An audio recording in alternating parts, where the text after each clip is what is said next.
no tiene estatua ni parientes. La libertad es feroz, la libertad es delicada, la libertad es simplemente la libertad. Ella se alimenta de muertos, los héroes cayeron por ella. Sin angustia no hay libertad, sin alegría tampoco. Entre ambas la libertad es el armonioso equilibrio. Nosotros tenemos vergüenza, la libertad no la tiene. La libertad anda desnuda y el Señor Jesucristo dijo que el reino de Dios vendrá cuando andemos de nuevo desnudos y no tengamos vergüenza. Hermanos, nosotros sabemos, pero la libertad no sabe. Buenas noches, don Raúl González Tuñón, en la voz de María Inés López, de Córdoba. Buenas noches a todos, ¿cómo están? Buenas noches. Buenas noches. Bueno. Muy buenas noches. Oh, don Juan Pablo Melto, ¿cómo está? Hola, buenas noches, Alberto. Mucho gusto. Igualmente, un gran abrazo. Bueno, vamos a arrancar nomás y que los remolones se vayan sumando. Muchas gracias, Maribel García, por haber aceptado la invitación a charlar esta noche. Unos cuantos amigos tenés por acá y supongo yo que se van a ir juntando. Está el señor Juan Pablo. Gracias a vos. Gracias a vos, Alberto. Ha sido un gusto y ya estoy viendo amigos queridos, a Virginia, a Daniel, a Margarita, la verdad, Catalina, estoy viendo, bueno, gente querida que se suma para encontrarnos esta charla como que estuviéramos así, en un café. Es más o menos lo mismo. Es más o menos lo mismo. Lo que pasa es que en el café no sirven vino, del vino que tomamos nosotros. Bueno. Bueno. Brindamos igual. Brindemos igual. Nos acompaña don Juan Pablo Melto, poeta de San Luis. Acaba de entrar Graciela Friedman. Bien. ¿Qué tal? Ya los demás los saludaste. Yo me voy a dar el lujo de relevarme las presentaciones porque te conocen, pero vamos a ir desgranando algunas actividades si te parece bien. Claro. Porque, curiosamente, yo como me fui a la peluquería, fui a peinarme para estar presentable esta noche, me agarró la lluvia. Y dije, caramba, hoy es 1 de noviembre, Día de Todos los Muertos. La Embajada de México suele hacer un altar de muertos acá en la ciudad de Buenos Aires, no sé dónde lo habría hecho hoy, pero es un homenaje a todos los muertos importantes para ellos. Y yo digo que qué interesante esto, porque hoy es Día de los Muertos, mañana de Todos los Santos. Y resulta que había, por ejemplo, el sentimiento, no sé si sentimiento, el pensamiento común, es que en un museo hay cosas muertas. Y yo siempre recuerdo un hecho, e incluso una película que se llamó La Flor, que duraba como 14 horas la película, de un museo donde había una momia y que querían devolverla a la momia a su lugar de origen porque por las noches cobraba vida. E incluso hubo un movimiento en no sé dónde, pensando que debían volver las momias, que habían sido sacadas de sus lugares naturales, debían volver a sus pueblos y ser enterrados esos cuerpos. Asociando una cosa con la otra, se me ocurrió una presentación alegre, como hacen los mexicanos, celebrando el Día de Todos los Muertos. ¿Cómo es esto, un museo? Hay cosas muy vivas, ¿verdad? Totalmente. Ahí justamente en el museo las cosas no están muertas. Y Ajá. hablando ahora, Alberto, de lo que decís, justamente todos los días estamos aprendiendo sobre esto. Justo en el grupo que tenemos de los 50 que cuentan, que es el grupo de narradores, nuestra amiga Graciela Jujuy, que así la conocemos porque ella es de Jujuy, nos fue contando a todos esta cosa de que en cada casa se hacía un altar con la foto de sus seres y que es un momento de celebración. Hacían con masa unas escaleritas para que bajaran Ajá. sus seres queridos y estén desde la 1 de la tarde.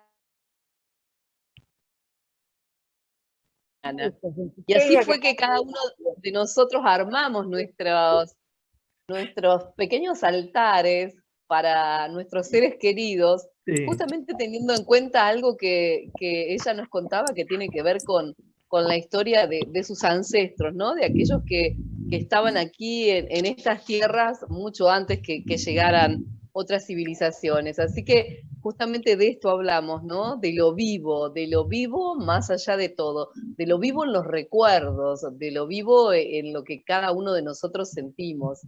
Y la finalidad justamente del museo y de los museos tiene que ser esa, sentir que estamos vivos y que esos objetos nos hablan, y que esos objetos nos transmiten, y que esos objetos nos dicen. Entonces, un museo no es un mausoleo, un museo tiene que ser justamente ese lugar donde viven las musas. ¿Y qué son las musas? Las musas son las que crearon las artes, la música, el arte de la pintura, las distintas musas son las que habitan los museos. De ahí la derivación del nombre, ¿no? La De ahí palabra viene museo deriva de museum, que significa la casa de las de musas. las Y musas. las musas no como inspiradoras, sino como realizadoras, como dadoras de todas esas artes. Entonces, creo que el museo tiene que ser ese lugar donde uno tiene que vibrar, donde uno tiene que entrar y no puede salir siendo la misma persona. No, no, claro que no. Realmente no tiene sentido, digamos, si uno entra a un museo, lo mira y se volvió exactamente igual como entró. Creo que esa es la función realmente de los museólogos, de lograr que los objetos tengan vida y que lo importante, además de los objetos, sea el público. Vos sabés que No hay historias, allá no hay por nada el para contar. año, allá por el año 2000, año aciago para nosotros, yo estaba trabajando, dando talleres en el Museo Fernández Blanco. Ahí aprovechaba los jardines y también aprovechaba los salones por el tipo de trabajo que hacíamos. Y siempre me impactó la zona de arte que implicaba ese museo, pero sobre todo las tallas hechas por los guaraníes, por gente Sí, originaria sí. guaraní. Y curiosamente eran santos, y cuando un día estaban limpiando, diría, bajaron uno de esos santos hechos por guaraníes, y ahí entendí cómo era la cuestión de la perspectiva, porque eran cabezones, eran las patitas cortitas, cuerpo cortito y la cabeza enorme. Claro, la perspectiva, vos lo mirás hacia arriba, son imponentes, pero eran chiquitos. Claro. Y, y cómo, digamos, la talla en madera, era una madera tallada, de gente que, por lo menos lo que yo entiendo de los guaraníes, que tienen una espiritualidad totalmente diferente a los cristianos, ¿no? Y cómo conviven en un lugar, como vos bien decís, la casa de las musas. Se podría Es que decir el que arte justamente es eso, ¿no? Encontrarse en un lugar común, más allá de que uno venga de diferentes formas culturales, de distintas etnias. El arte nos permite eso, no un vínculo, es importante. Me ha pasado que por ejemplo, estuve en un encuentro que me invitó la Universidad de Juiz de Fora en Brasil. Y, y bueno, el chamán del grupo, se encontraban los esclavos donde habían podido lugar, se llamaba el quilombolo, de ahí viene la palabra quilombo nuestra, ¿no? Él me invita a contar una historia para su comunidad. Ajá. Y realmente yo portugués es lo que aprendí en la facultad y no sabía mucho más. Y entonces conté el cuento como lo cuento, acá para los niños nuestros. Y fue una conexión tan increíble que Borboleta, no importaba si se llamaba Borboleta o era una mariposa, porque se entendía perfectamente. Entonces descubrí que el idioma es una circunstancia de donde nacimos, ¿no? Cuando hay conexión de corazones, de esencia, de sentires, traspasa los idiomas, traspasa las barreras y somos uno solo, somos seres humanos, que es lo más maravilloso que nos puede pasar, ser lo más humanamente posible y lo más sensiblemente posible, Claro. ¿no? Los idiomas son una circunstancia de las emociones. No hay, digamos, una cuestión más, digamos, inexpugnable que la emoción producto de una pregunta artística, ninguna duda. ¿Sabes Concretamente.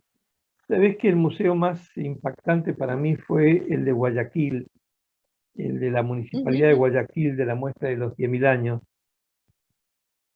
Y ahí me encontré con una rareza total, que ellos hablan de arte en la carne con las cabezas reducidas. Ah, Ellos hablan de arte en A mí, carne. bueno, a mí eso me parece realmente tremendo. Yo viví una experiencia, mira, justo ahí estaba mi mamá, que está escuchando, me pasó en Salta, cuando yo pensé que iba a entrar a un museo donde había, lo que vi en la entrada fueron tejidos, y entonces a mí lo textil me encanta, y fui a entrar a ese museo, y me encuentro de golpe que eran niños que habían muerto de pueblos originarios y que habían quedado congelados. Y de golpe me encuentro con esa vista de un niño congelado, con toda su ropita, con todas sus cosas, de una mujer. Y ahí fue una cosa tan fuerte que me puse a llorar de una manera que salí de ese museo y afuera estaba mi hermana y mi mamá y me dice, ¿qué te pasó?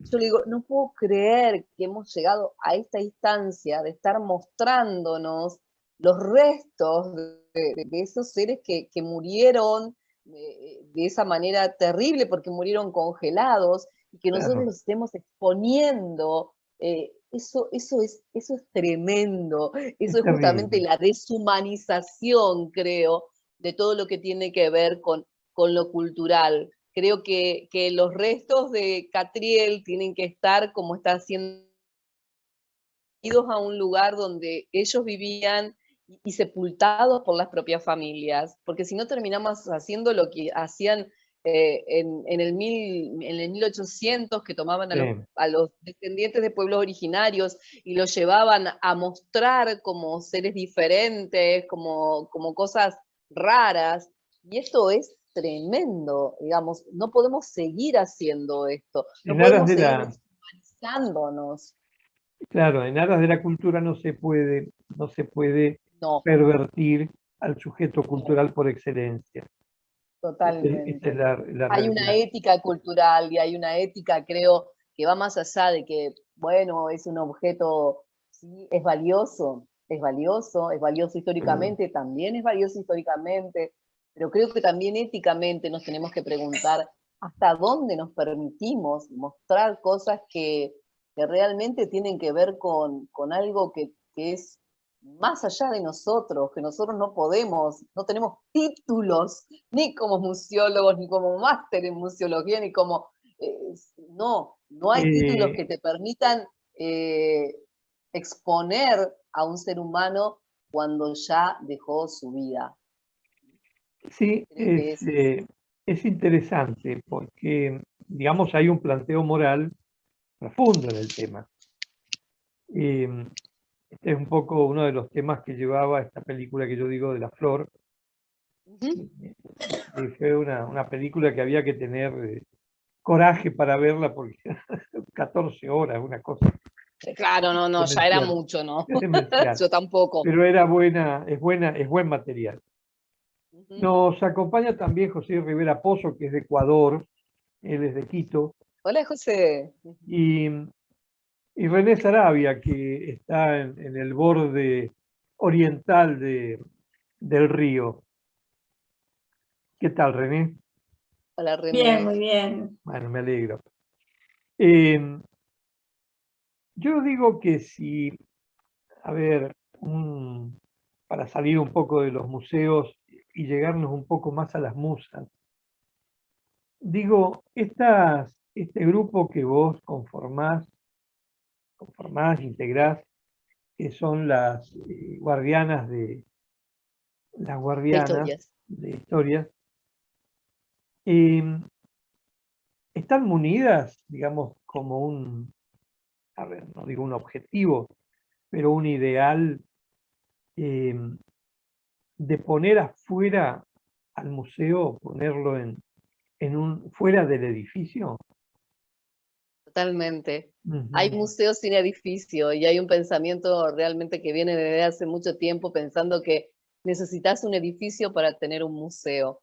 Nosotros tuvimos un grupo de vecinos que se levantó diciendo que quería un museo comunitario de los museos Ajá. que yo dirigía en su momento por la actividad que teníamos, por lo que surgía en el pueblo a partir del museo. Y el grupo se llamó Quiero, Anhelo y Deseo, un museo para la Villa Alfredo Fortabat. Así de largo era el nombre. Y vos sabés que nos planteamos eso. ¿Necesitamos un edificio para querer contar nuestra historia? Necesitamos un edificio para poder unirnos y querer compartir. Necesitamos un edificio para el día de San Juan y San Pedro, que es el día de los encendidos de los candiles, que cada uno desde su casa podía encender el candil y así ser un gran museo como pueblo, mostrando que habíamos tomado esas cosas que nos habían contado los ancianos que encendían los candiles para ver quién encendía el candil que duraba más tiempo, con un poco de una estopa hecha con ahora pedazo de trapo de piso que no tenga nada de nylon, pero en ese momento era arpillera, Sí. Y con grasa de vaca o grasa de chancho, o la que se conseguía en el pueblo. Ese día la carnicería quedaba, te digo, pelada. Pero después cada uno empezaba a jugar a ver quién hacía el candil que perdurara más en el tiempo. En mi pueblo Y ahí salió se quemaba también, perdón, un muñeco que Sí, representaba al personaje más odiado del pueblo. También totalmente. se lo Y el quemaba ahí. personaje del pueblo, digamos que eso también hubo que entenderlo, que se quemaba ese personaje que era representativo, pero se quemaba, digamos, en un honor a ese personaje, sacando todo lo malo que había alrededor y poniendo lo bueno, y trabajando con los más chiquitos, diciendo cómo quemaban las penas y las penitas, y las poníamos en una gran fogata. Es decir, creo que por eso el museo tiene que salir a la calle, el museo tiene que encontrarse con la gente, y Yo es digo, ahí donde realmente tiene vida. porque en la casa de uno siempre hay algún trasto que es una pieza de museo en el sentido de que tiene una historia que la cuenta porque uno la recuerda. Acá yo tengo un teléfono de esos negros grandotes ¡Ay, eh, sí! que cuenta muchas Bueno, historias ese teléfono. justamente con eso, Alberto, nos pasó que durante la pandemia nos empezamos a preguntar, me convocaron desde la universidad para UPAMI, para brindar un taller. Y yo decía, bueno, todos en nuestra casa, y es más, no lo digo yo, sino que Orhan Pamuk, aquel que hizo el Museo de la Inocencia y que tuvo el premio, fue premiado en literatura por su libro, el Museo de la Inocencia, que después recrea ese museo, esa novela en un museo, Sí. Orhan Pamuk decía que el futuro de los museos está en el interior de nuestras casas. Ajá. Y a partir de eso creé un taller que se llama Las Musas en Casa, y tengo, bueno, la satisfacción de tener más de 50 alumnos en distintos talleres, donde empezamos a revisar cosas pequeñitas que teníamos en casa, y durante la pandemia tuvimos tiempo de sentarnos y mirar la taza que teníamos. ¿Qué decía abajo? Ah, decía de repente los Adur. ¿Qué sabemos de los Adur?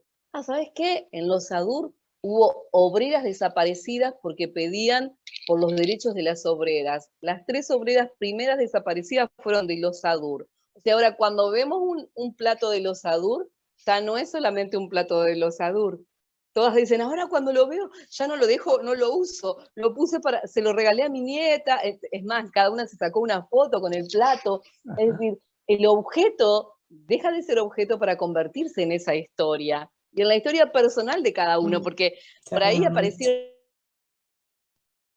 pequeñita con dibujos, y Mirtita, que es Mirta, nos contaba que era la tacita con la que ella tomaba la leche, porque como tenía dibujitos, al terminar la leche veía el dibujito de la Cenicienta y por eso se tomaba toda la leche.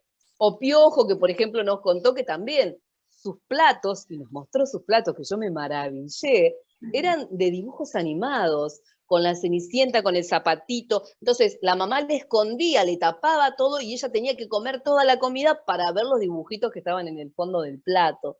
Entonces entre todos descubrimos que dentro de nuestra casa, que dentro nuestro, tenemos historias para contar tan maravillosas, tan increíbles, que todos podemos realmente hacer un museo desde esto que se siente, porque creo que el museo también tiene que tener esta cosa sentida, esta cosa de aromas, de sabores, de música, de que todos los sentidos nos envuelvan en el momento de pensar un museo. Acá El último casi- museo, por ejemplo, sí, No, adelante, adelante. El último el último museo. museo que fundé, yo he fundado 7 museos en total.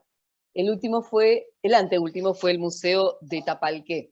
Tapalqué viene de Trapalque, lugar de totoras, Ajá. así llamaban los mapuches a esa zona. Y hay un lugar donde está la Sala de las Mujeres, y en la Sala de las Mujeres están las curanderas. ¿En qué pueblo no ha habido curanderas que salvaban las papas a las mujeres porque no había hospitales, porque no había médicos, porque Los eran las que barrios realmente todavía siguen habiendo.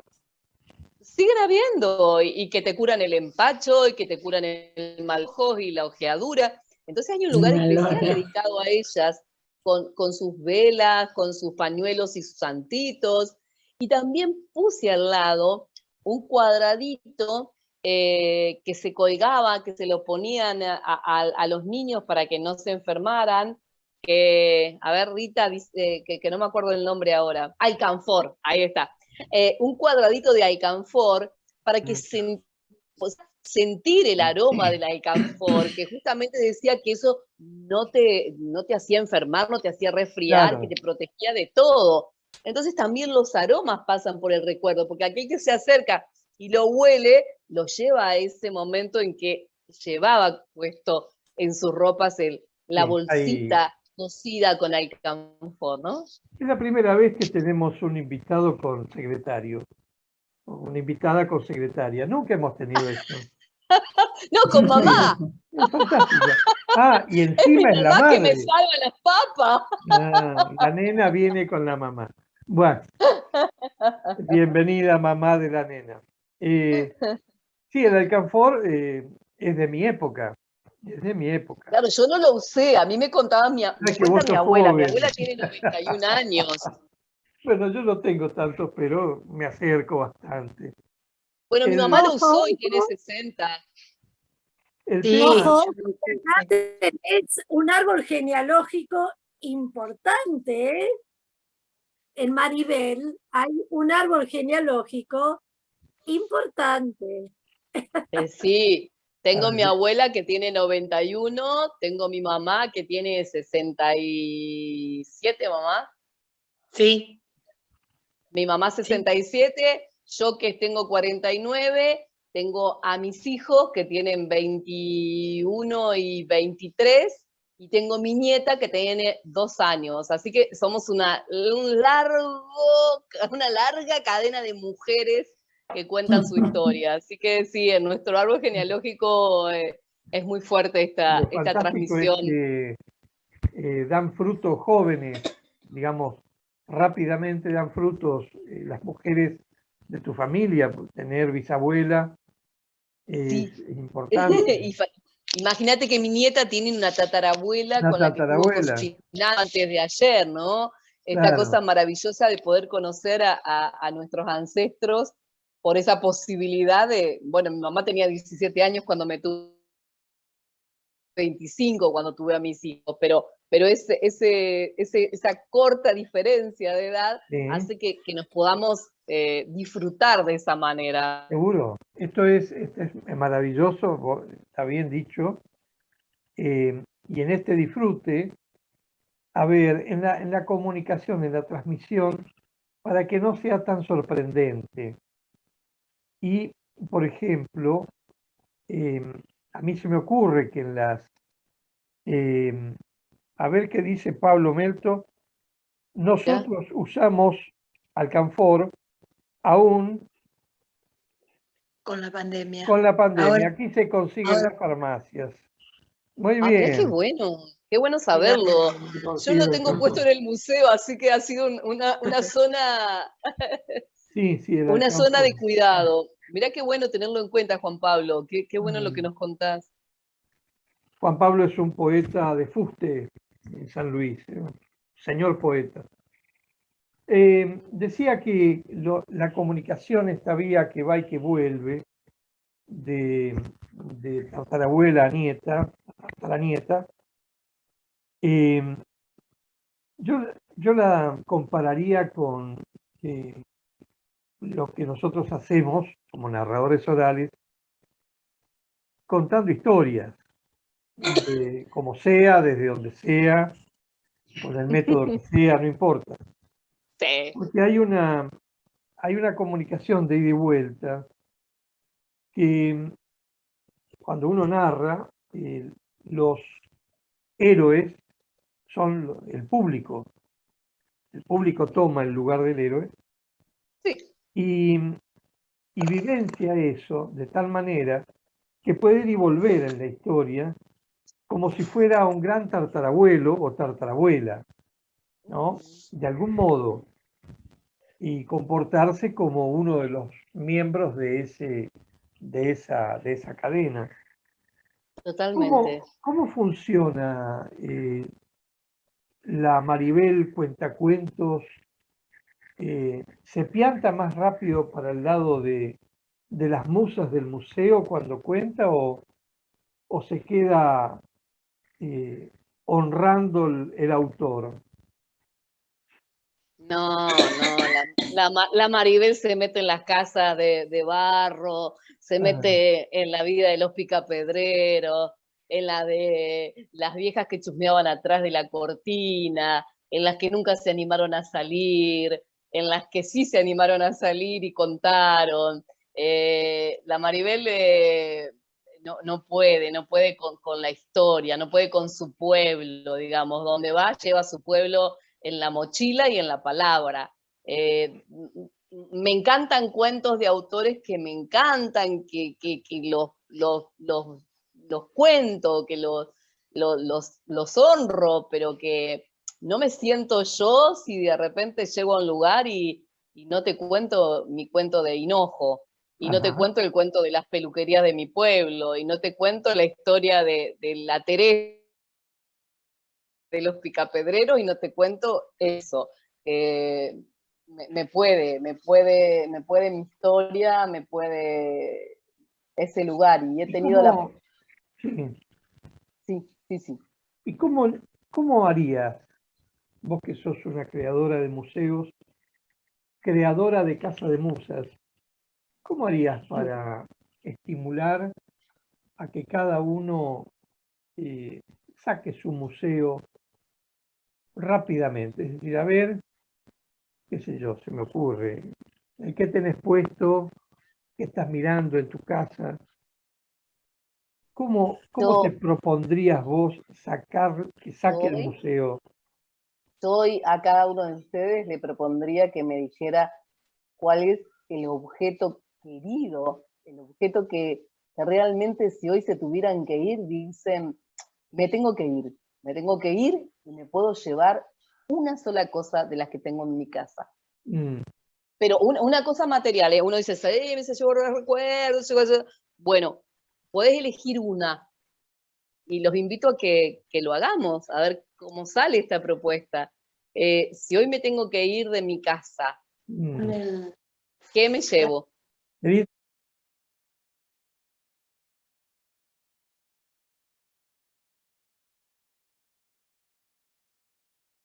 Catalina dice que la pandemia de poliomielitis en el año 1955, todos los chicos, digo eso porque yo lo era, teníamos la...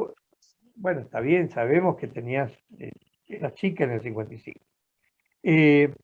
Todos los chicos tenían una pastilla en una bolsita colgando del cuello o prendida a la ropa. Lili Dávila contesta que en pandemia te mandamos videos con nuestras piezas de museo para el encuentro de Facebook. Bueno, Sí, hagamos sí. otra, Lili Dávila. Hicimos con Lili, ahí está contando justamente porque lo que hicimos fue en pandemia, en esos momentos donde, bueno, teníamos que tener esta cosa de encuentro, hicimos las musas en casa y cada uno de los narradores me mandó su objeto querido. Y me acuerdo los que me mandó Lili que tenían que ver con la historia de su papá y del banco y de montones de historias que nos relacionan con nuestros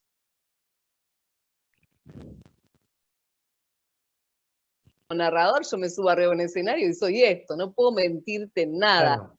Te das cuenta totalmente. Y en la historia que cuento cuando te digo, mira, este es mi objeto querido, esto es lo que yo me llevaría, y estoy diciendo mucho de mí, estoy llevándome muchas cosas. Entonces, eso fue maravilloso, fue un montón de encuentros donde cada uno contaba y ahí aparecieron las agujas de para dar inyecciones, Hipodérmicas, Jeringa, las, jeringas. eh, las La jeringas, las jeringa. las jeringas de una abuela que había dado inyecciones no siendo enfermera en la Segunda Guerra Mundial y que las tenía una narradora como el objeto más preciado de su abuela. Otra narradora nos cuenta que su abuela se había venido de España y había estado cuidando ella a las hijas del rey. Y cuando se viene a la Argentina le regalan una cosa maravillosa que ella tiene en el centro de su mesa, que está regalado por las hijas del rey para su abuela, que era la que las cambiaba a las hijas del rey en ese momento, que era no sé cuánto, Eduardo, no sé cuánto. Entonces, como que, y la cosa más sencilla, como el plato de lata con el que comía el majestuoso, sino por lo que significa para nosotros cada una de esas historias.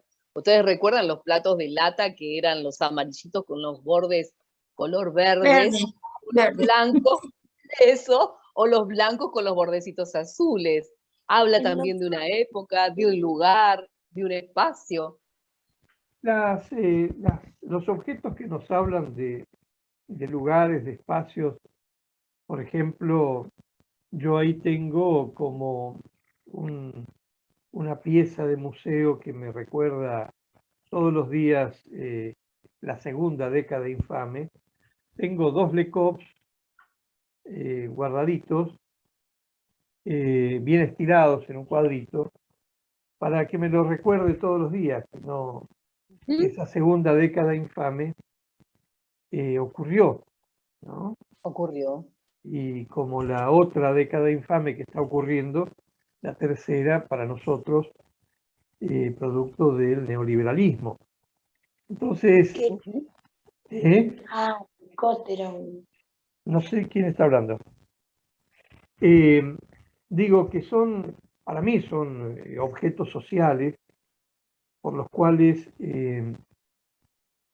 yo siempre me estoy guiando en cuanto a la elección del material a narrar. ¿Te pasa algo parecido con relación a las épocas sociales, a las épocas, no digo ideológicas, sino sociales? No, sociales, sociales. Uno tiene su mirada, digamos, como yo te dije, en lo humanitario. Justamente en este momento es mi etapa muy social en ese tema, justamente, porque estoy trabajando con la huelga de las escobas. Obtuve el Premio Nacional de las Artes y esa huelga de las escobas me está haciendo pensar y repensar un montón, digamos, nuestra historia como país, nuestra historia como vecinos, nuestra historia como inquilinos, nuestra historia como mujeres. Digamos, en 1907 ya, digamos, en los conventillos no se podía más. Y también esta cosa de cómo nombramos, ¿no? Cómo nos nombramos, cómo nos decimos. O fíjate que cuando uno dice conventillera, sos una conventillera. Enseguida lo tomamos, ¿desde qué lugar? No está bueno que te digan conventillera, ¿no? De ningún lugar. No está bueno. Pero bueno, desgraciadamente fue una cosa que nos impusieron, pero también nos impusieron desde lo ideológico, porque fue Ramón Falcón, un policía, el que tiene la segunda calle más larga de Buenos Aires, el que la llamó conventilleras a estas mujeres que salían con sus... no podían más pagar un 30% más alto, porque eran seguramente nuestras abuelas, bisabuelas, tatarabuelas que vivían en los conventillos y que vivían entre, no sé, 130 familias en un conventillo, por ejemplo, con un solo baño, y esa cantidad de lo que pagaban era aún mayor, una cosa como 10 veces más de lo que se pagaba un lugar así en París, por ejemplo, en una Argentina que recién se estaba armando. Entonces, por eso cuando uno dice, ¿cómo nos pensamos desde el lugar también que con nuestra historia y cómo socialmente nos ponemos, ¿no? Sí. Voy a retomar esto. Se va a cortar. Por favor, nos reencontramos enseguida. Es interesante. Voy a seguir este tema. Dale.